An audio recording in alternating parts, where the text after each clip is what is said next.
Gilpas Eldrigen selalu mendambakan puncak tertinggi dalam seni bela diri, namun jauh di lubuk hatinya, ia tahu bahwa posisi itu mustahil ia capai, sekeras apapun ia berusaha.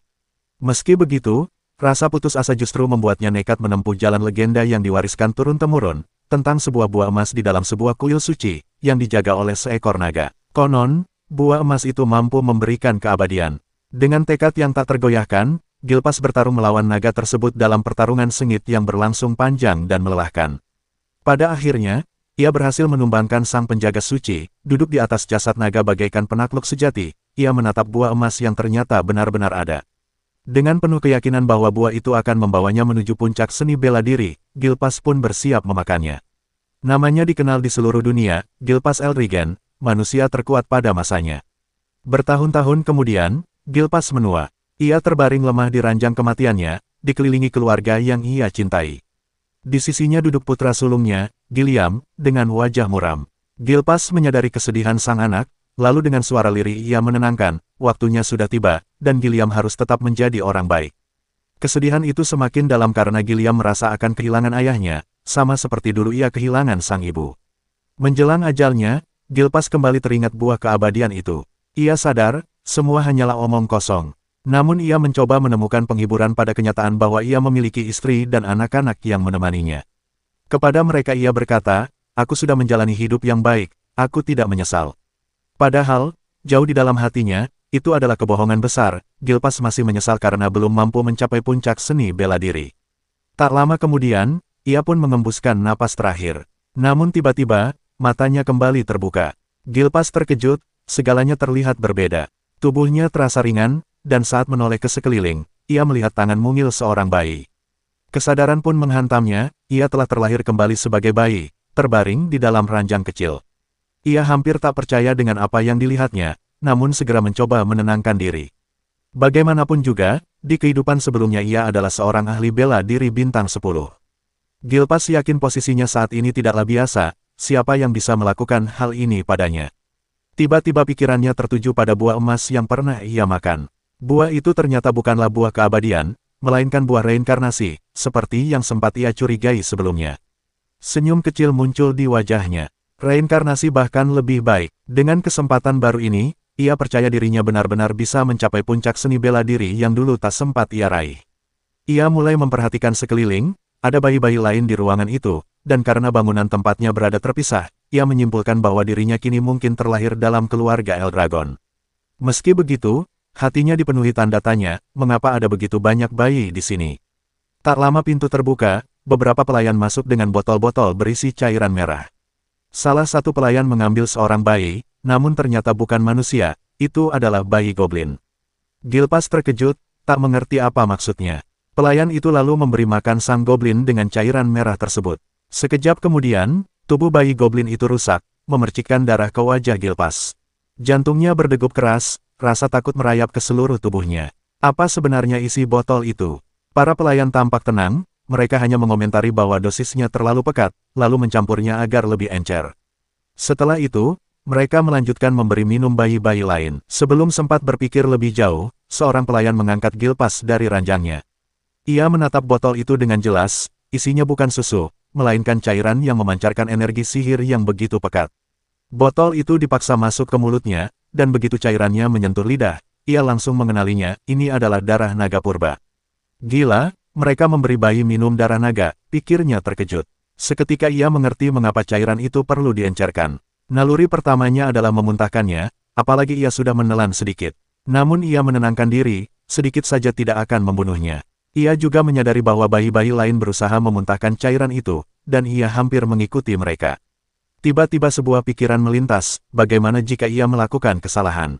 Bagaimana jika dengan menyerap seluruh kekuatan sihir dalam darah naga ini, ia justru bisa melampaui dirinya yang dulu? Bukankah ini bisa menjadi jalan menuju puncak seni bela diri? Dengan tekad yang bulat, ia menegakkan wajah mungilnya dan menenggak habis isi botol. Sorot matanya penuh determinasi, seolah ingin menunjukkan pada dunia bahwa dirinya bukan orang yang bisa diremehkan. Bahkan pelayan yang menyuapinya pun terkejut melihat betapa rakus dan bersemangatnya Gilpas meminum darah naga itu, namun di sisi lain, ia terlihat puas, seakan semuanya berjalan sesuai harapan mereka. Selesai minum, Gilpas dikembalikan ke ranjangnya. Ia melirik ke arah bayi-bayi lain yang ternyata masih hidup setelah diberi darah naga. Rasa kantuk segera menyerangnya, sama seperti bayi biasa yang kekenyangan setelah makan. 7 tahun berlalu, Gilpas kecil terlihat sedang berlatih, dengan tubuh kekar, ia meletakkan sebongkah batu besar di atas kakinya sambil melakukan push-up dengan satu tangan. 998, 999, 1000. Dengan teriakan keras, ia mendorong batu besar itu hingga terlempar jauh. Ia lalu menatap tubuhnya sendiri, berotot, padat, penuh kekuatan, sebuah senyum puas merekah di wajahnya. Ya, aku menyukainya. Kini, ia dikenal dengan nama baru, Zeke Eldrigen. Zeke sadar bahwa seluruh kekuatannya berasal dari darah naga purba yang ia konsumsi saat bayi. Darah itu mengandung energi luar biasa, bahkan bayi-bayi lain yang hanya menelan sedikit saja tumbuh dengan tubuh yang jauh lebih kuat dibandingkan manusia biasa. Namun hanya Zeke yang mampu menyerap setiap tetes darah naga itu hingga habis. Alasannya jelas, di kehidupan sebelumnya, ia pernah menguasai sumber sejati naga suci. Fondasi itulah yang membuat tubuh barunya sanggup menerima kekuatan naga purba tanpa hancur. Hasilnya adalah transformasi yang mengejutkan, bahkan bagi dirinya sendiri. Meski begitu, ketika memeriksa tingkat kekuatannya, Zeke hanya menemukan dirinya berada di 1 bintang. Kekecewaan menyergap hatinya, dengan semua ini, setidaknya ia berharap berada di tingkat 4 bintang. Bagi seorang pejuang, bintang adalah perwujudan sumber sejati kekuatan, yang dipadatkan hingga batas paling murni, tubuh dibayangkan sebagai jagat raya, dan bintang-bintang bergerak di dalamnya sebagai inti kekuatan. Namun semakin banyak jumlah bintang, semakin sulit pula mencapainya. Di kehidupan lamanya, Zeke atau Gilpas Eldrigen, pernah mencapai 10 bintang, satu-satunya manusia yang sanggup melakukannya dalam sejarah.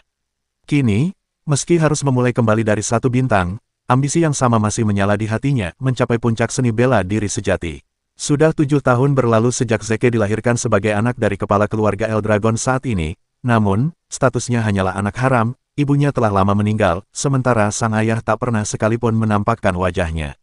Zeke merasa muak, aku punya ayah sampah seperti itu, gumamnya dalam hati. Dari berbagai informasi yang ia kumpulkan, ia sadar bahwa kini ia hidup di 1000 tahun setelah kehidupan sebelumnya. Dunia telah berubah menjadi tempat di mana yang lemah hanya bisa mati di tangan yang kuat, dan di dalamnya, ada sebuah ritual aneh yang dikenal sebagai ujian naga. Hanya bayi yang berhasil bertahan hidup setelah meminum darah naga yang layak dididik menjadi prajurit Eldragon. Namun, meski dirinya selamat, Zeke belum pernah sekalipun menerima pelatihan. Tidak ada guru, tidak ada instruktur, hanya pelayan-pelayan yang menemaninya setiap hari. Suatu kali, ia mencoba bertanya pada salah satu pelayan, kenapa ia tidak mendapat pelatihan. Bukankah mereka yang lolos ujian seharusnya mulai ditempa sebagai prajurit Eldragon? Tanyanya dengan nada geram. Namun pelayan itu hanya menunduk sopan dan menjawab dengan datar, saya tidak berwenang untuk mengatakan apapun Tuan Muda. Jawaban itu membuat Zeke kesal. Ia mencoba berbagai cara untuk memancingnya berbicara, tetapi sang pelayan tetap bergeming dengan jawaban yang sama. Apakah ini satu-satunya hal yang bisa kau katakan? Bentak Zeke dengan nada tajam. Namun, pelayan itu masih tenang. Kami hanya diperintah untuk melayani kebutuhan pribadi Tuan Muda. Zeke mengepalkan tinjunya, mencoba menahan amarah. Meski begitu, ia menyadari sesuatu, pelayan di depannya bukan orang biasa. Ia bisa merasakan aura yang kuat darinya, perempuan ini adalah petarung 3 bintang. Itu berarti, untuk urusan latihan, aku bisa memanfaatkannya, pikir Zeke sambil mempertimbangkannya. Namun karena sang pelayan tetap tidak membantu dalam hal informasi, Zeke akhirnya memutuskan untuk mengambil langkah sendiri. Ia sudah cukup membangun tubuhnya hingga ke tingkat luar biasa, dan sekarang waktunya mencari jalannya sendiri. Dengan tatapan penuh tekad, Zeke berbalik. Ia memutuskan untuk pergi ke hutan. Zeke tidak habis pikir, 3 tahun ia hidup bersama seorang pelayan, namun mereka sama sekali tidak memiliki hubungan yang berarti. Ia menunggu balasan setiap kali berbicara, tapi kini pelayan itu lebih sering diam, seolah memilih untuk mengabaikannya. Merasa muak, Zeke melangkah ke hutan. Ia memakan berbagai jenis tanaman beracun yang jelas terasa sangat pahit dan menjijikkan. Namun ia tak peduli, baginya, itu hanyalah bagian dari latihan untuk menempa tubuhnya lebih kuat. Saat berjalan lebih dalam, Zeke mulai menyadari sesuatu, ada jejak samar yang mengikutinya dari belakang. Kenapa dia hanya membuntuti, bukannya muncul dan bicara langsung? Pikirnya, namun Zeke memilih mengabaikan hal itu, ia fokus pada apa yang ada di hadapannya. Tak lama, seekor babi hutan dengan tatapan penuh amarah muncul menghadang. Saat itu juga, Zeke melihat kabut hitam yang samar-samar keluar dari sosok yang membuntutinya. Kabut aneh ini tidak pernah ada di kehidupan sebelumnya, membuatnya bertanya-tanya apa sebenarnya ini. Namun ia tak punya waktu untuk memikirkannya terlalu lama. Sesuai naluri, Zeke menampakkan dirinya pada sang babi hutan. Seperti namanya, binatang itu langsung menyeruduk dengan buas. Zeke tersenyum tipis, ia senang telah menarik perhatian mangsanya. Dengan gerakan mantap, ia mengambil posisi sempurna untuk menghindar. Tepat saat babi hutan itu berada di ruang terbuka, Zeke melayangkan satu pukulan telak ke perutnya. Pukulan itu menghancurkan organ dalam sang babi hutan, membuatnya roboh hanya dengan satu serangan. Zeke menatap tangannya sendiri dengan kagum. Hanya satu sentuhan ringan, dari seorang satu bintang sepertiku, dan binatang itu langsung tumbang. Ia pun menarik kesimpulan, yang terpenting bukan jumlah bintang, melainkan kualitasnya. Tanpa ragu, Zeke memanggul bangkai babi hutan itu di pundaknya dan berjalan kembali ke rumah. Dalam perjalanan, ia bergumam pada dirinya sendiri, aku sudah muak hidup sendirian seperti ini, mungkin sudah waktunya aku pergi berpetualang. Namun setelah berpikir sejenak, ia sadar, kemanapun ia ingin pergi, satu-satunya jalan hanyalah menuju laut. Sementara itu, sosok misterius yang sejak tadi membuntuti Zeke terkejut melihat apa yang baru saja terjadi. Ia tidak menyangka seorang anak yang sama sekali belum pernah menerima pelatihan tempur mampu merobohkan seekor babi hutan dengan satu pukulan saja. Lebih mengejutkan lagi, Zeke bahkan mampu menyadari keberadaannya meski ia berusaha bersembunyi. Hal itu membuatnya yakin bahwa Zeke bukanlah anak biasa. Ia merenung sejenak, dengan latar belakang Zeke, ibunya meninggal di usia muda, sementara ayahnya sama sekali tak peduli, mustahil ada yang mendidiknya secara layak. Namun, karena statusnya sebagai anak kepala keluarga, Zeke tidak pernah benar-benar dibiarkan bebas, ia selalu berada dalam pengawasan. Sosok misterius itu menarik napas panjang. Anak ini, semakin lama semakin menarik, pikirnya. Setelah membopong babi hutan, Zeke pulang ke rumah. Namun kali ini, suasana terasa berbeda. Ia merasakan aura orang-orang kuat sedang berada di sana. Siapa mereka? Apa yang mereka inginkan dariku? Batinnya waspada. Ia mendekat ke pintu dan menguping. Dari hawa yang ia tangkap, tak ada niat membunuh dari para tamu itu. Maka dengan hati-hati, Zeke membuka pintu dan melihat beberapa pria berbalut pakaian dengan lambang keluarga Eldragon. Hal itu membuat rasa penasarannya semakin besar. Apa tujuan mereka? Gumamnya dalam hati. Salah satu pria menatapnya tajam lalu berkata, kami datang untuk menjemputmu, kau harus menjalani ujian. Mata Zeke melebar, hampir saja ia kehilangan akal sehatnya. Ujian, tidak ada seorang pun yang pernah memberitahunya tentang hal semacam itu. Tak lama kemudian, para pria itu membawanya menuju ke kediaman utama keluarga Eldragon. Zeke hanya bisa terdiam, masih sulit mempercayai kenyataan bahwa setelah 1000 tahun, ia kembali lagi ke rumah utama. Sesampainya di sana, para pelayan mengenakan seragam sekolah ke tubuhnya. Dari situ, Zeke menyadari bahwa ia tidak dibawa ke rumah utama untuk menikmati kemewahan, melainkan untuk memasuki sebuah akademi. Akademi itu dikenal dengan nama Dragon Nest, sebuah lembaga pendidikan yang didirikan oleh keluarga Eldragon, dan menjadi tujuan semua keturunan keluarga untuk ditempa sebagai prajurit sejati. Semua anak akan mulai menerima pendidikan ketika mereka berusia 7 tahun, dan hari itu adalah ujian masuk akademi. Namun, berbeda dengan yang lain, Zeke tidak pernah mendapat pendidikan sejak awal, meski begitu, ia tidak punya pilihan selain mengikuti ujian ini karena sifatnya yang wajib. Itulah sebabnya ia dibawa jauh dari hutan tempat ia tinggal untuk hadir di arena ujian. Perasaan frustasi menyelimuti dirinya, ia menundukkan kepala, mencoba meredam rasa sakit yang menghimpit pikirannya. Saat para murid lain lewat di sekitarnya, seorang anak berambut biru bernama Langus menghampirinya. Langus berasal dari desa Oskale, dengan hati-hati ia bertanya apakah Zeke baik-baik saja atau sedang dalam masalah. Namun Zeke yang masih dikuasai rasa kesal, menoleh dan bertanya dengan kasar apa yang diinginkan Langus. Meski begitu, Langus tetap bersikap tenang dan menjelaskan bahwa ia hanya ingin membantu. Sikap polos itu membuat Zeke terkejut, ia bisa merasakan Langus adalah tipe yang pemalu. Tapi anehnya ia juga merasakan ada kekuatan yang tersembunyi dalam diri anak itu. Menyadari sikap kasarnya, Zeke bangkit lalu meminta maaf. Ia memperkenalkan dirinya dan berkata bahwa ia hanya bingung dengan apa yang direncanakan para kepala keluarga.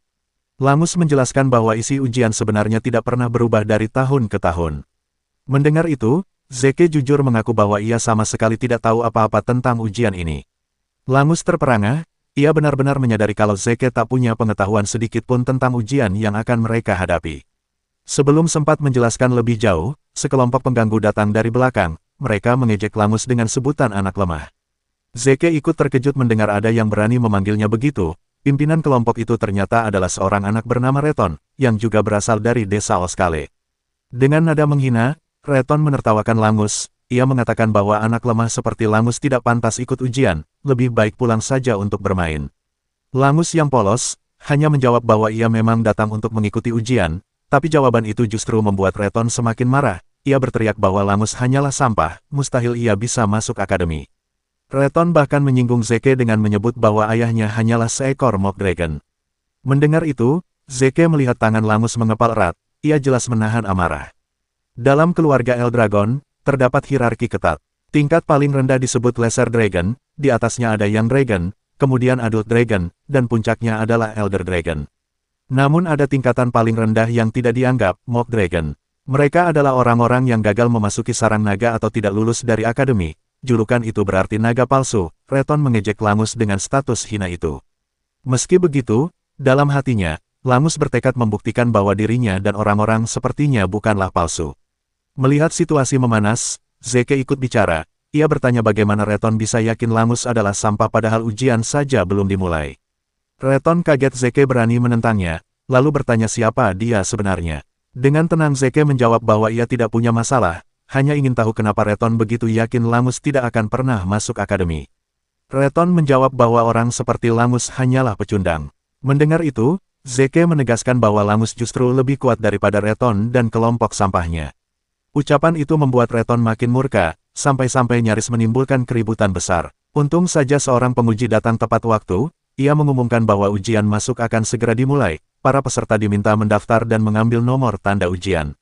Reton menatap Zeke dengan penuh kebencian, berjanji akan mengingat wajahnya. Zeke hanya heran kenapa anak itu bisa begitu marah. Langus yang mendengar komentar Zeke, merasa aneh karena menurutnya mereka semua sebaya. Ia menambahkan bahwa siapapun pasti marah jika disebut lemah. Zeke kemudian bertanya apakah ujian ini benar-benar wajib, dan Langus menjelaskan bahwa sebenarnya peserta bisa mundur jika merasa tidak sanggup. Hal itu membuat Zeke kaget, tapi juga membuktikan bahwa ia benar-benar tidak tahu apa-apa. Langus selalu menasihati Zeke agar mundur saja, karena ujian ini bisa melukai mereka. Namun Zeke menolak mentah-mentah, ia sama sekali tidak berniat mundur, keyakinan itu membuat Langus semakin heran. Tak lama kemudian, seluruh peserta berkumpul di arena. Penguji berdiri di depan dan menjelaskan aturan ujian, setiap peserta hanya perlu meninggalkan goresan pada batu besar di hadapan mereka untuk bisa lulus. Tidak ada senjata pribadi yang diperbolehkan, kecuali senjata yang disediakan oleh pihak penguji. Bahkan, mereka juga diperbolehkan menggunakan tangan kosong, asalkan mampu meninggalkan goresan, dan setiap peserta mendapat 3 kali kesempatan. Bagi Zeke, ujian ini terdengar sangat mudah, ia bahkan merasa kecewa karena sebelumnya sudah membayangkan sesuatu yang lebih berbahaya, mengingat mereka pernah dipaksa meminum darah naga. Namun, reaksi Langus justru sebaliknya, ia tampak sangat tegang. Tak lama ujian pun dimulai. Peserta pertama maju dengan penuh semangat dan juga rasa gugup. Ia mengayunkan pedangnya sekuat tenaga ke arah batu. Pedangnya langsung hancur berkeping-keping, dan suara ledakan keras hampir memekakkan telinga semua orang. Tubuh peserta itu terlempar jatuh ke tanah dengan kesakitan, meski sudah mengerahkan seluruh kekuatan, ia gagal meninggalkan goresan sedikit pun. Penguji bertanya apakah ia ingin menggunakan 2 kesempatan tersisa, tetapi rasa sakit membuatnya tak sanggup lagi. Maka dengan ini ujiannya pun dinyatakan gugur, dan ia dibawa keluar arena. Zeke memperhatikan tingkah Langus yang tampak semakin gelisah. Ia heran, bukankah ujian ini terlihat mudah? Akhirnya ia bertanya kepada Langus tentang batu itu. Langus menjawab dengan serius, batu itu bernama Regeneration Stone. Batu tersebut mampu memperbaiki setiap goresan kecil secara instan. Lebih berbahaya lagi, jika diserang dengan kekuatan mentah, batu itu akan memantulkan dampak serangan hingga 100 kali lipat kepada penyerangnya. Zeke terdiam, menyadari betapa berbahayanya batu itu. Ia hanya bisa menggumam bahwa batu ini benar-benar gila. Langus kemudian menambahkan, satu-satunya cara meninggalkan goresan pada batu itu, adalah dengan menyalurkan dan mengendalikan kekuatan Ether Source dalam tubuh dengan benar. Dari penjelasan Langus, Zeke akhirnya menyimpulkan bahwa ujian ini sebenarnya bergantung pada pengendalian kekuatan Ether Source, bukan semata keterampilan bela diri seseorang. Ia lalu melirik para peserta lain dan memperkirakan ada cukup banyak yang seharusnya bisa lulus ujian ini, bahkan Reton dan gengnya pun terlihat cukup kuat untuk melewati tantangan tersebut. Namun dari tempat duduknya, Zeke bisa mendengar bagaimana satu demi satu peserta gagal, banyak di antara mereka yang lengannya patah ketika mencoba menggores batu, lalu terpaksa ditarik keluar arena. Tak lama kemudian, penguji memanggil nomor 315, nomor milik Zeke. Langus tampak panik, ia memohon agar Zeke mengundurkan diri. Tapi Zeke hanya tersenyum tenang dan meyakinkan bahwa ia akan baik-baik saja. Dengan langkah mantap, ia maju ke depan. Begitu penguji menatap Zeke, ia seketika merasakan tekanan aura yang luar biasa memancar dari tubuh anak itu. Ia lalu menanyakan pilihan senjata Zeke, namun jawaban Zeke mengejutkan semua orang. Ia berkata bahwa ia tidak membutuhkan senjata apapun, karena ia akan menggunakan tangan kosongnya. Penguji sempat memastikan kembali apakah ia benar-benar tidak ingin memakai senjata, tapi Zeke menjawab tegas bahwa tinjunya sudah cukup. Mendengar hal itu, para peserta lain tertawa mengejek. Mereka meyakini tidak mungkin ada orang yang bisa menggores batu hanya dengan tangan kosong. Bahkan Langus pun tak percaya pada Zeke, ia takut lengannya akan hancur, rasa bersalah menghantuinya, ia menyesal tidak berusaha lebih keras menghentikan Zeke sejak awal. Namun Zeke sudah mantap dengan keputusannya, dan sang penguji akhirnya memberi izin untuk memulai. Zeke berdiri di depan batu itu, memperhatikannya dengan seksama. Ia menyadari bahwa batu tersebut tersusun dari mineral yang belum pernah ia lihat sebelumnya. Setelah menelaah, ia berkesimpulan bahwa batu itu pasti terbentuk melalui proses ribuan tahun. Zeke menyadari masih banyak hal yang belum ia ketahui, namun ia memutuskan untuk menyingkirkan semua pertanyaan itu untuk nanti. Saat ini, ia hanya harus fokus pada ujian di hadapannya.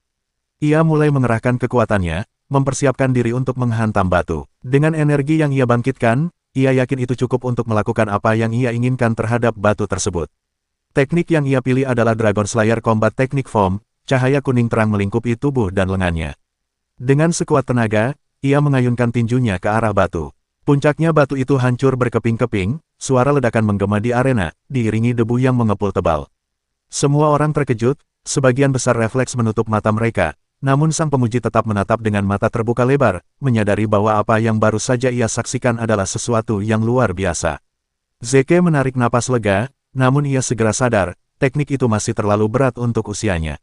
Ia menunduk memeriksa lengannya, terlihat berdarah, bahkan seragamnya robek akibat benturan.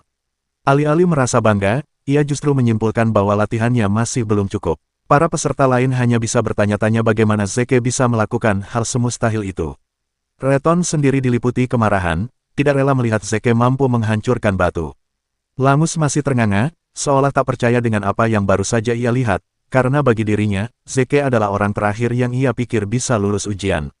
Sang penguji pun terpaku, apa yang baru saja ia lihat tidak masuk akal. Batu regenerasi hanya bisa dihancurkan oleh seseorang dengan peringkat 4 bintang atau lebih, namun Zeke, seorang anak yang bahkan dianggap tidak sah, mampu melakukannya. Ia mulai bertanya-tanya, apakah mungkin Zeke mewarisi kekuatan tertentu dari garis darah keluarganya? Ia juga merasa pernah melihat teknik yang dipakai Zeke di suatu tempat. Dengan tenang, Zeke berjalan mendekati penguji dan bertanya bagaimana hasil ujiannya. Penguji akhirnya mengumumkan bahwa ia lulus, lalu menyerahkan sebuah botol berisi cairan hijau kepadanya. Setelah menerima botol berisi cairan hijau itu, Zeke pun penasaran, ia bertanya kepada penguji junior mengenai isi botol tersebut. Namun pria itu hanya menatapnya dengan penuh kebencian, lalu menyuruhnya segera minggir. Zeke tidak terlalu ambil pusing, ia hanya berasumsi bahwa botol itu adalah hadiah karena berhasil lulus ujian. Ia kembali ke tempat duduknya, menemui sahabat barunya, Langus segera memuji betapa luar biasanya apa yang baru saja dilakukan Zeke. Mendengar itu, Zeke tersenyum lalu balik bertanya tentang isi botol hijau ini. Langus menjelaskan bahwa itu adalah ramuan penyembuh. Zeke terlihat bingung, jadi Langus menambahkan bahwa ramuan itu hanyalah cairan penyembuh kelas normal. Zeke kembali memperhatikan cairan tersebut dengan seksama, warna dan teksturnya tidak tampak seperti racun. Semakin lama ia melihat, ia mulai curiga bahwa ramuan itu bukan sekadar cairan biasa, melainkan mungkin sebuah eliksir. Eliksir adalah ramuan langka yang dibuat dari bahan-bahan yang sangat jarang, dikombinasikan dengan tumbuhan obat yang hanya tumbuh di alam tersembunyi. Lebih dari itu, eliksir juga ditambahkan inti murni dari makhluk ilahi atau makhluk bayangan. Manfaatnya sendiri luar biasa, meminum eliksir dapat menyembuhkan luka lama maupun luka baru dalam sekejap, sekaligus meningkatkan kekuatan aether seseorang. Namun, proses penyulingan eliksir sangatlah sulit, karena bahan-bahannya hampir mustahil ditemukan, itulah sebabnya eliksir jarang sekali beredar di pasaran. Zeke meneguk ramuan penyembuh itu, dan seperti yang ia duga, luka di kedua lengannya segera pulih kembali. Ia benar-benar terkejut, menyadari bahwa ramuan itu lebih mirip eliksir daripada sekadar obat biasa. Namun, Langus hanya mengangkat bahu, ia mengaku tidak tahu apa itu eliksir, tapi menurutnya ramuan penyembuh milik Eldragon memang jauh lebih ampuh dibandingkan ramuan yang dijual di toko. Bagi Langus, hal itu adalah sesuatu yang wajar, tapi bagi Zeke, itu luar biasa, seluruh luka di tubuhnya lenyap seketika. Meski begitu, ia juga menyadari bahwa tidak ada lonjakan energi ether seperti yang biasanya ia rasakan ketika meminum eliksir. Langus menoleh pada Zeke dan berkata kalau dirinya cukup hebat. Zeke hanya menggeleng, merasa tidak pantas menerima pujian itu. Saat memeriksa botol ramuan, ia menyadari bahwa ramuan tersebut adalah hasil dari pengetahuan manusia yang telah dikembangkan selama lebih dari 1000 tahun.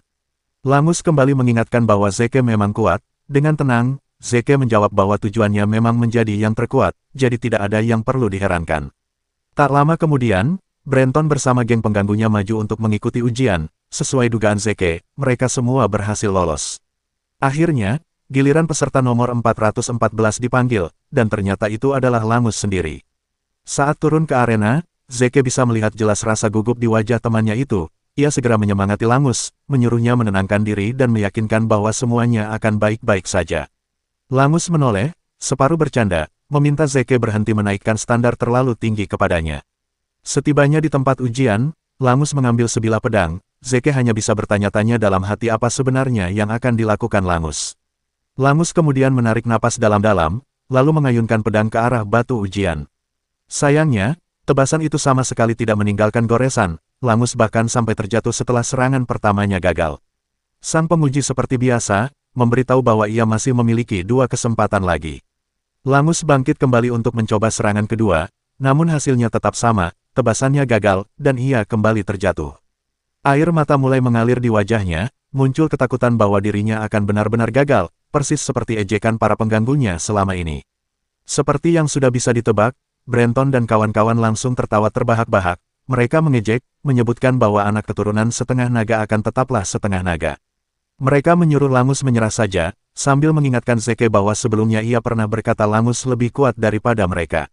Sang penguji lalu menegaskan bahwa Langus hanya punya 1 kesempatan terakhir. Ia ditanya apakah masih ingin mencoba, tapi Langus hanya tergagap hingga akhirnya terjerembab ke dalam kegelapan batin.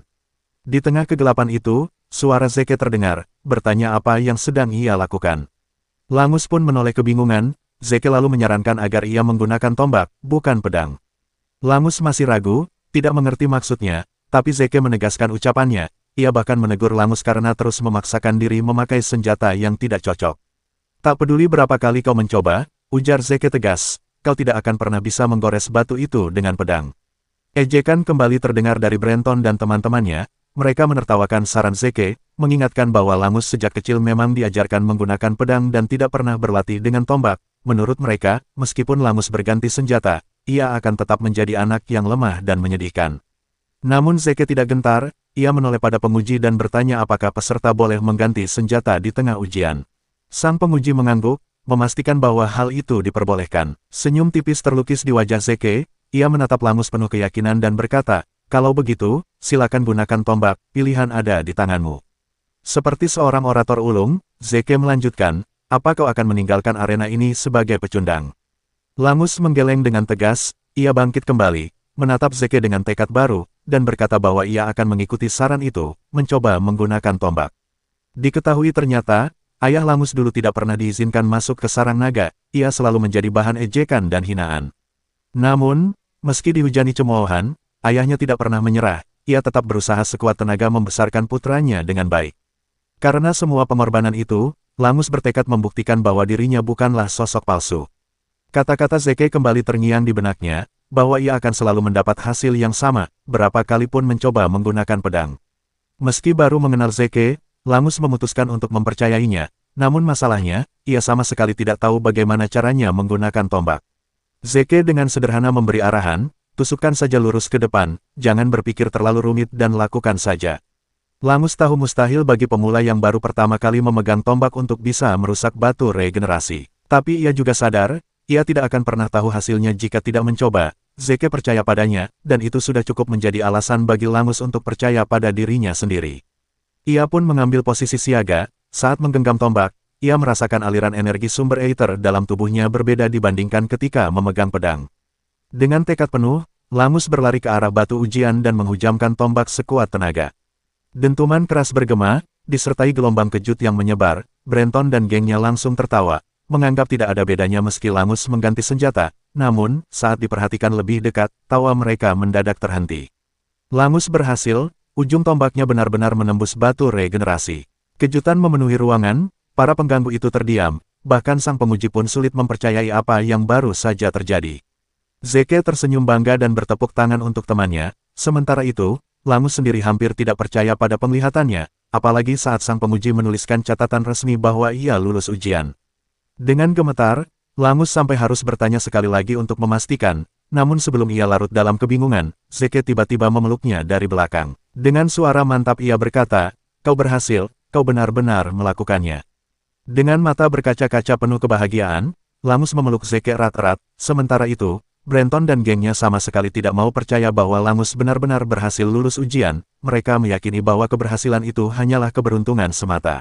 Tiba-tiba, suara lantang sang penguji menggema di seluruh arena, ia berteriak bahwa ujian resmi telah berakhir, dan tahap berikutnya adalah upacara penerimaan. Zeke terperangah mendengarnya, ia tidak menyangka bahwa menggores batu saja sudah cukup untuk dianggap lulus. Langus kemudian menjelaskan bahwa mungkin saja ada ujian lain setelah mereka masuk akademi. Zeke lalu bertanya apa yang akan mereka lakukan selanjutnya setelah lulus ujian ini. Langus menjawab bahwa para kepala keluarga Eldragon akan datang untuk memberi ucapan selamat kepada para peserta. Tak lama, sekelompok pria dengan aura luar biasa tampak mendekat dari kejauhan, mereka berjalan menuju para murid. Di antara mereka, ada seorang pria yang langsung menarik perhatian Zeke. Dengan santai, ia bertanya kepada Langus siapa sosok suram itu. Langus langsung terkejut, nyaris tidak percaya bahwa Zeke baru saja meremehkan kepala keluarga. Zeke bahkan menambahkan komentar tajam, menyebut pria itu jelek. Namun sebelum ia bisa melanjutkan ucapannya, Langus buru-buru menutup mulutnya dengan tangan, memohon agar Zeke diam. Meski sulit menahan diri, Zeke akhirnya memilih untuk menurut. Ia hanya memperhatikan para pria yang dianggap sebagai pasukan inti keluarga Eldragon. Zeke terkesan melihat kekuatan mereka, sebagian besar adalah petarung bintang 6, level yang sudah cukup tinggi. Namun, yang membuatnya semakin terpukau adalah kepala keluarga Eldragon itu sendiri, Balza Eldragon yang ternyata merupakan petarung bintang 8. Dalam ingatannya, di masa lalu hanya ada segelintir petarung bintang 8 di seluruh dunia. Zeke pun mulai bertanya-tanya, berapa banyak yang sebenarnya masih tersisa saat ini. Zeke lalu menyampaikan perasaannya pada Langus, ia mengaku tidak menyukai Balza, bahkan tidak peduli apakah pria itu ayahnya atau bukan. Tak lama, Balza melangkah maju dengan aura yang begitu menekan, lalu memberi sambutan kepada para murid. Ia hanya mengucapkan beberapa patah kata, bahwa mereka semua harus menjadi daging dan darah bagi keluarga Eldragon. Namun, kata-kata singkat itu disertai tekanan aura yang begitu menghancurkan, membuat seluruh peserta, kecuali Zeke, gemetar ketakutan. Langus bahkan mengeluh sulit bernapas, sementara itu, Zeke sama sekali tidak merasakan apapun dari kehadiran Balza, kecuali rasa benci yang mendalam, meski ia sendiri tidak tahu alasannya. Setelah selesai memberi sambutan, Balza berbalik dan pergi. Seorang tetua lain segera maju menggantikan, menyampaikan bahwa kepala keluarga menaruh harapan besar kepada mereka semua. Sosok ini langsung menarik perhatian Zeke juga, ia mulai bertanya-tanya siapa tetua berambut pirang itu sebenarnya. Dengan kepergian Balza, tekanan yang membebani para murid memang berkurang, tapi suasana kaku dan tertekan masih terasa jelas sebagai sisa dari kehadiran sang kepala keluarga. Tak lama kemudian, sang penguji maju kembali ke depan, ia mengumumkan bahwa sekarang saatnya pembagian asrama. Mendengar ini, Zeke terkejut, ia awalnya mengira semua murid akan ditempatkan di tempat yang sama. Melihat kebingungan Zeke, Langus akhirnya memutuskan untuk menjelaskan, ia mengatakan bahwa akademi memiliki 4 asrama. Para murid akan ditempatkan secara terpisah ke dalam asrama timur, barat, utara, dan selatan. Tidak lama kemudian, nama Zeke dipanggil, ia berdiri dan bersiap untuk pergi. Sebelum beranjak, ia berpesan pada sahabat barunya itu agar menjaga diri, lalu mereka berdua saling bertukar salam perpisahan. Zeke ternyata ditempatkan di asrama timur akademi, ia cukup terkejut melihat betapa banyak hal yang telah berubah selama lebih dari 1000 tahun. Dengan catatan kecil di tangannya, ia menelusuri arah menuju kamarnya. Dalam perjalanannya, Zeke merasa sedikit cemas, ia khawatir jika teman sekamarnya akan marah karena ia datang terlambat, padahal semua itu terjadi karena ia sempat tersesat. Akhirnya, ia tiba di depan pintu kamar, dengan penuh semangat, ia membukanya sambil berniat memperkenalkan diri dan menyapa teman barunya. Namun, semangat itu seketika lenyap begitu melihat siapa yang ada di dalam kamar.